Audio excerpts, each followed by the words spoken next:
All right, today we're getting back to the fundamentals, and specifically, we're going to be going through. Wow, today's day 707 of going live. This is so freaking cool. But today, what I want to go through with you is help you understand how I'm picking some of the markets for Section 8 rental properties. And just to keep brushing on my skills, I like to stay on top of analyzing deals every single day, right? Now, for this property, I'm going to show you how I looked at. Sometimes people ask, like, hey, what is the best market for Section 8 properties? And I like to tell them, well, obviously, it's depending on where you have the team.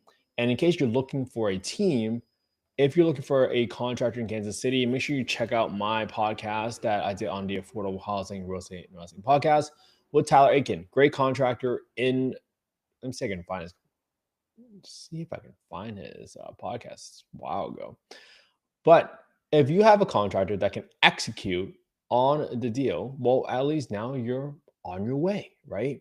There it is. This is the one. How to complete 400 plus renovations in Kansas City. That's with Tyler. If you want to look for a contractor in Kansas City, there you go. At least I helped you take the first step so you know exactly who to look for as part of your first team or first bid, right? So let's keep going. Now, if you look at the Johnson County 2025 payment standards, and you can find this just by looking at your county or your state, so Johnson County 2025 payment standards, I would just click on the first link, and then you're going to see how right here on the link right here, sometimes there's things called 2025 payment standards by zip code. They all differ a little bit by public housing authority, but that's how you get it. When you click on this, it brings you to the PDF. And this is how I found, okay, in area 5, it seems like the rents are the highest here. So I just took 66085, I put it into Redfin, and I said, okay, no homes under 300 grand, which probably makes sense. It was the most affluent areas. But I found this one property that's 2 bedroom, 1 bath, 1,092 square feet. So let's take a look at it. Let's analyze it, right? Because how do you know what's a deal if you don't analyze the deal consistently over time? So that's what we're going to do. All right. Now, for this property, let me kind of show you what's going on here. Kind of in my screen right here. 1 second. All right. So now you're going to see this property. I mean, it's relatively, it's got some popcorn ceiling. I don't know what's going on with the ceiling here, but looks like credits for me, if you ask me. I mean, the flooring's okay. I would probably brighten up the counters. Laundry room's okay. Bedroom's okay. This one bathroom's okay. I would probably just replace the vanity, to be honest with you, so you can attract a better clientele. But okay, so this is the property. Overall, it's not bad, but I would probably argue that you probably need to repaint the place at the very minimum, based on what I'm seeing. Now, the interesting part is that it's got like these weird rooms, right? Like you come in here, there's the kitchen, this is the living room. I almost feel like you can have like a full extra room, either like right here or something like that. But the sink is over there. It's just like an awkward placement here. If you can get smarter with the floor plan, you might be able to get an extra bedroom out of it. But let's analyze this property as a 2 bedroom for now. And I will also analyze it as a 3 bedroom if I assume that you can convert the garage into an additional bedroom. All right. So that's the path that we're going to take. Because if you go from a 2 bedroom, which is 1825, to a 3 bedroom, the rent jumps nearly 24, like $600 for the ceiling rent. Okay. So for this property, the first thing I need to do is, okay, now that I know in 66233, let's look this up, 66223, the payment standard, which is the rent ceiling for 2 bedrooms, 1825, and a 3 bedroom is 2400. Great. Let me write those numbers down. 1825 and 2400. Great. I got this one in here. Perfect. And now I need to go get what my market rent is for this area. So let's go to affordablehousing.com. Go to the market rent estimator. I'm going to plug in the address. Whoops. 15090. And now I have to get the market rent because I need to compare the market rent against the payment standard. And the reason is this, right? What we're looking for is the more reasonable rent. So, oh, great. because your rent ceiling of 1825 is lower than your market rent of 2096, then that tells you that, hey, maybe you're in a good spot. But this is a very low radius, so just be very, very mindful of it. Probably because there's not that many two-bedroom units here in this area. So that's going to be really, really interesting. All right. Now, what about for a three-bedroom? Does it jump? Let's see. You go to three-bedroom is 2427, which is really right at the ceiling for us. 2400, great, 2400. So 2427, let's write these down. 2427, and then this was 2097. Let me go back, double check.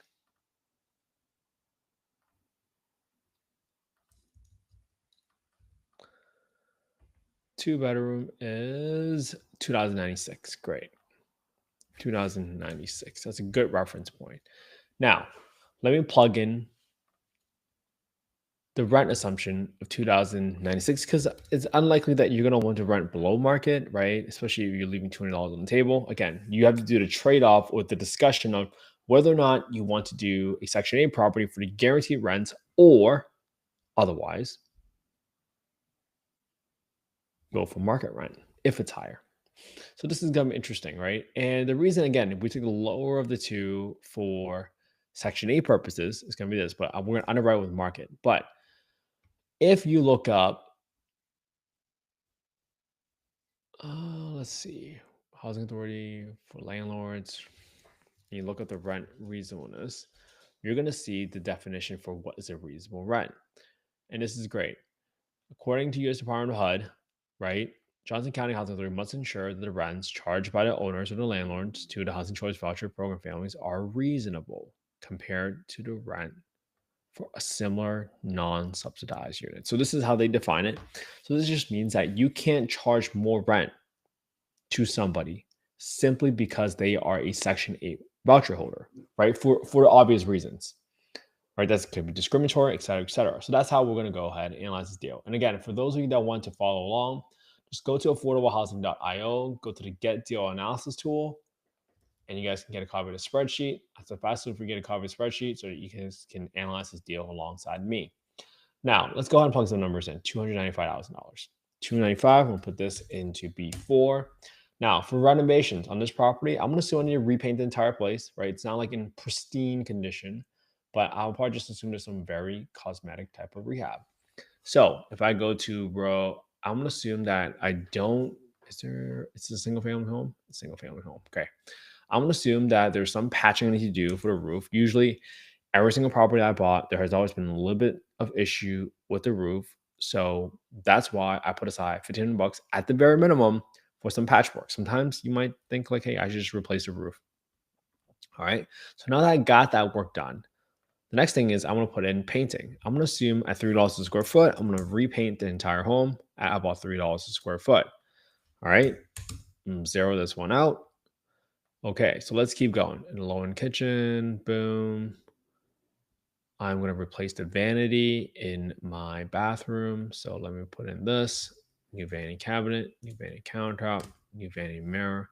I'm always going to replace my toilet with a high-pressure flush toilet. And the reason I do that, and this is row 132, just for those that cannot see,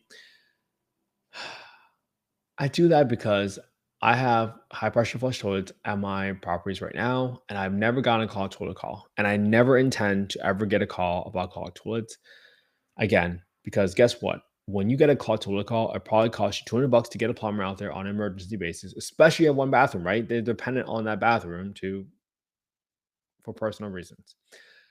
And if you replace the toilet later, it might cost you another $200-300 later anyways. So you might as well just do it up front and save yourself the time, the energy, the pain of having to go through it. So that's how I view the assets. All right. I like to get things done up front. Now, I like to put a cage on my HVAC because in case you missed my past lives, I've had an HVAC stolen before at my property. That easily costs you $5,000 to replace at the minimum, if not more. So please protect your units. It's crazy out there. All right, so that gives me total rehab of $8,600. Great. That's not that much. Okay, so now I got my market rent of 2096. And I'll show you what happens when it's 1825. But today I'm gonna analyze it assuming 2096 because that's the market rent I saw on thing. So now I'm not renting on Section 8. I'm renting to market because that gives me the higher monthly rental for now, right? It's just capitalism. So just sharing that with you using the best case scenario so you can figure out what is a deal for you. All right. So now let me get my other expenses. I got taxes for 2117 right here. 217. And I got my home insurance of 192. So I'm going to equals 192 times 1.2. And I'm multiplying it by 1.2 because of typically insurance companies will view investment assets as riskier assets versus a primary residence. I'm assuming that 192 right here, that was on Redfin's payment calculator, was for a primary residence property. So for me to use it as an investment property, I'm multiplying by 1.2 because I'm adding a 20% premium. All right. Now for my maintenance, my war chest, right? In B32, this was previously at 5% because there was an HOA that will cover some of your exterior maintenance costs, but in this case, there is an HOA. So I'm going to use at least 10% of my rents every single month. I'm going to set that aside because I know at some point I'm going to have to fix something, right? So that's why I set aside 10%. Don't, I have seen these real estate gurus out there that literally have answered people like, hey, someone will ask them, oh, what maintenance percentage or what money do you set aside for repairs? And they say none. We buy turnkey properties. And that is so irresponsible, right? Please don't ever listen to people that tell you that because guess what? Especially if you hold your property long term, you know something's going to break at some point, right? I certainly hope so. So don't underestimate your expenses and overestimate your profitability and lie to yourself. Set aside money every single month because you know that roof is going to get replaced in 10, 15, 20 years. Same thing for your water heater, same thing for your air conditioner. Set that money aside. All right. So I'm going to zero out the HOA here in B34 because there are no HOA expenses. I'm going to put aside 10% of my rents every single month for property management expenses. Now, you can self manage your property. All right. Just to be super clear. And a lot of people prefer to self manage your property, at least to try it out. But just remember, if you don't set aside money to manage your property, then you have bought yourself a job because you will never be able to get out of that job. Right. So please be very, very mindful of it. Okay. For vacancy expenses, I got 5% set aside every single month. And this is because, look, someone's going to move out of your home at some point, right? It's just a matter of time. Either they die, they pass away, they move on, etc. It's just going to happen. So make sure you set that aside. Now, for my down payment in F19, I have 25%. So my down payment is going to equal to my B4 on my asking price times 25%, which is $73,750. Now, closing costs got, I think it's probably going to be closer to 3%. I'll put that over here now because this purchase price is a little bit higher. $8,000. I got $8,000 for renovations. So my financing amount is going to equal to my B4 minus my down payment percentage. So I'll be financing $221,000. I'm going to put my interest rate at about 7.5% right now. So if that is the case, and I buy this property and I rent it out for $2,096 a month, I would be cash flowing negative $422 a month. I'm losing $422 a month because of what I told you exactly, because of all the expenses. All right. Some people might say, oh, there are no expenses. There's no property management. My tenant's going to stay there forever. And they might think, like, oh, look at this. That's what happens when you lie to yourself.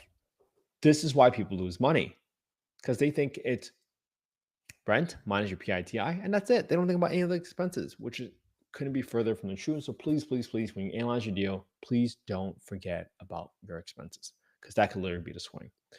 All right, so now let's take a look at it. All right, we already know it's negative cash flow deal, so I'm not going to analyze it with 1800 as Section 8 because it wouldn't make sense, frankly, to be honest. So let's look at this property.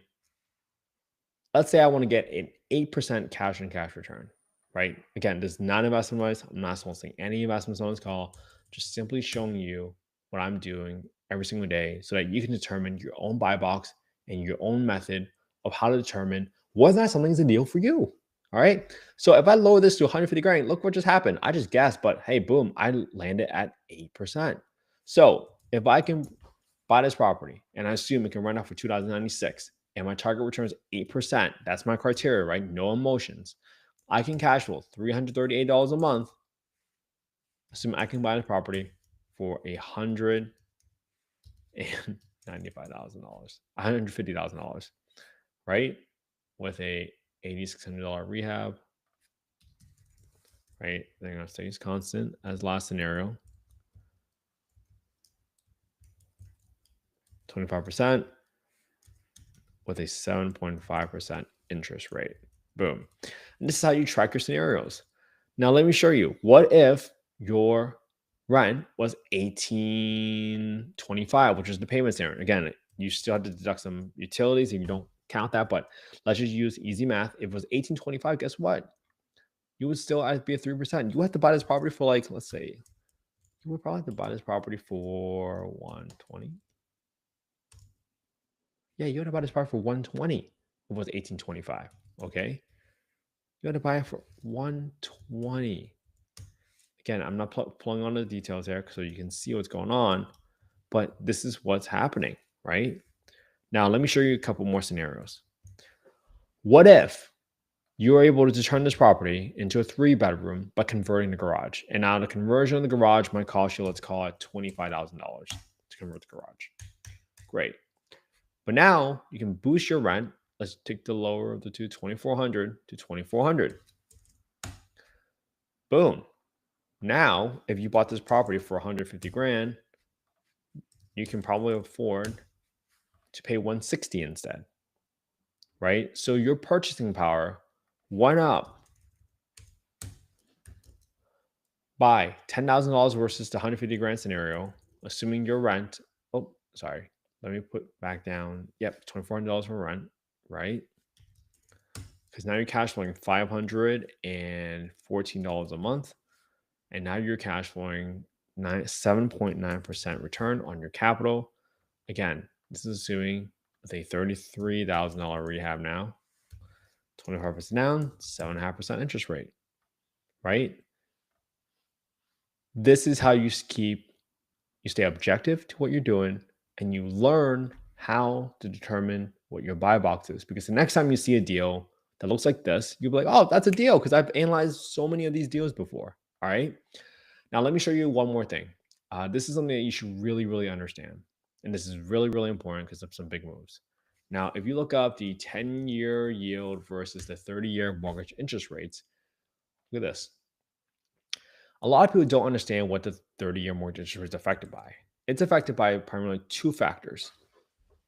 One is the interest rate on the 10-year treasury yield, and the second is the spread between the 10-year yield and the 30-year mortgage interest rate.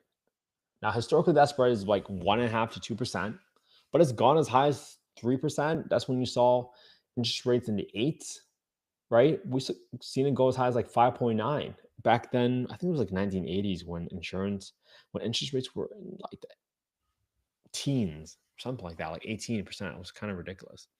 But you can kind of see right here is like 2.2-ish. That's the spread right now. But guess what? This shift can happen overnight. So let's say you see some deals getting done by Trump and you see that, oh wow, what a huge move. This is a big move, okay? Now this was in 5 days, it went from 4.3 to 4.08. So that is nearly a quarter point drop, right? If that quarter point dropped in less than 5 days, and typically your mortgage rates follow that drop. So now, if you're a buyer, right, and this is like this really weird movement zone where you just seen this big move in the 10-year yield. Now you got to figure out what's happening to the spread, right? Because if there's more certainty that there is going to be more interest rate cuts, right, or expectation of interest rate cuts, bond traders act in advance of what's happening. So you got to pay attention to 10-year yield because now all of a sudden, if there's a little bit more predictability on what's happening in interest rates, meaning we see that trade deals are getting done, we see that Trump is remaneuvering the Federal Reserve Board to anticipate a interest rate reduction or cut by the Federal Reserve, that's going to happen. All right. Be very, very mindful of what's going on because this can happen overnight. And that spreadsheet I just showed you, if this drops a full point overnight, let's go to K7, right? If this interest rate goes from 7.5 to 6.5%, now all of a sudden my interest rate go a lot higher. So now all of a sudden I might say I'm willing to pay 170 grand. Yeah, I'd be willing to pay 172, I bet. 172. Boom. So from the last scenario of 160,000, just because your interest rates drop by a full point, right? Half point from the charger yield, half point from the spread getting better. Again, everything else stays constant. With a $2,400 rehab, right? You know you're going to convert that garage into an extra bedroom. Now it's 172. You're now willing to pay an extra $12,000 for the same property to achieve the same yield simply because of what happened with the market. And this is what's going to make you more prepared for whatever is going to come your way. All right. Please be mindful about what's going on. Pay attention because this will affect your buying power overnight. All right. Okay. I hope you all have an amazing Friday. I hope this is helpful, everybody. Again, if this is helpful, I hope you will give the podcast a 5-star review on Apple or Spotify. I would really appreciate it. We've had some haters that have left 1-star reviews, and I just want some positivity to overcome the negativity. So my goal is this, man. I hope, ladies and gentlemen, I hope you copy what I did today, and I hope you analyze the same deal that I analyzed today using the same spreadsheet, because I hope you start your own YouTube channel. I hope you put up here, hey, this is what I do every single day. I analyze the deal every single day. Because at some point, someone's going to ask you, hey, why do you think this is a deal? And you say, I know this is a deal because I've been looking at properties for the past 707 days. Might that give you some confidence that you know what you're doing? I certainly hope so. All right. Hope you all have an amazing Friday. Thank you for sticking around with me, analyzing this deal together. Remember, if you guys want to copy the spreadsheet, go to affordablehousing.io, go to the Get Deal Analysis tool. That's the fastest way for you to copy the spreadsheet. I'll see you all tomorrow for day